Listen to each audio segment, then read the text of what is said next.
Tokyo নিজের বাড়িতে পৌঁছে তার কীর্তিকলাপ নিয়ে আবারও চলে এসছে। এটা ঘুম থেকে উঠে খাবার খেয়ে দাদার সাথে খেলা শুরু হয়ে গেছে, দুষ্টুমি শুরু। এরপর সে নিজে বসে স্নান করবে, তো নিজে বসে স্নান টান করে রেডি হয়ে বেলুন ফুলানোর জন্য চাচ্ছে, কিন্তু পাচ্ছিল না। তো আমাদের আজকে নিমন্ত্রণ ছিল টোকিওর এই দাদার বাড়িতে, মানে ওর পিপির বাড়িতে। তো আমরা পিপির বাড়িতে খেতে এসেছি, শুধু টোকিওই খাবে, টোকিওর জন্যই নিমন্ত্রণ ছিল আজকে। তো ওখানে খেতে এসেছে, দাদার সাথে খাবে।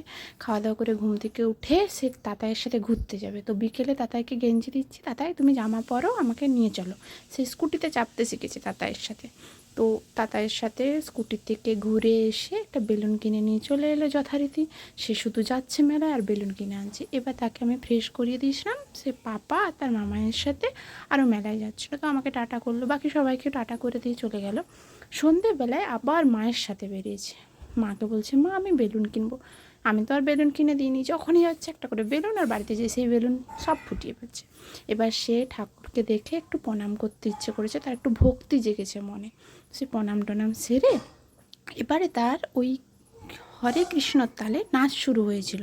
সে নাচ করতে আরম্ভ করেছিল ওখানে। তো নাচ করতে করতে ওখানে সবাই দেখছে, আর ওকে দেখে সবাই হাসছে যে হরিনাম হচ্ছে, আর ওখানে নাচের সুর চলে তাল চলে এসছে। তো নাচ টাচ করে সব কিছুর পর সে যখন থকে যায়, তখন তাকে নিয়ে বড়োর বাড়িতে যাওয়া হয়।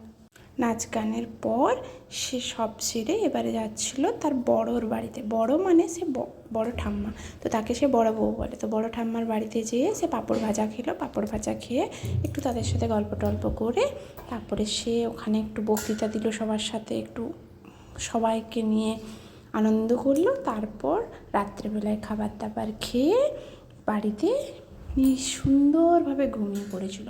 ব্যাস, যখনই ঘুমিয়ে পড়লো মনে হলো যেন তার মতো ভদ্র আর একটিও নেই। তো এখানে ভিডিওটি শেষ করছি, পরের ভিডিও দেখা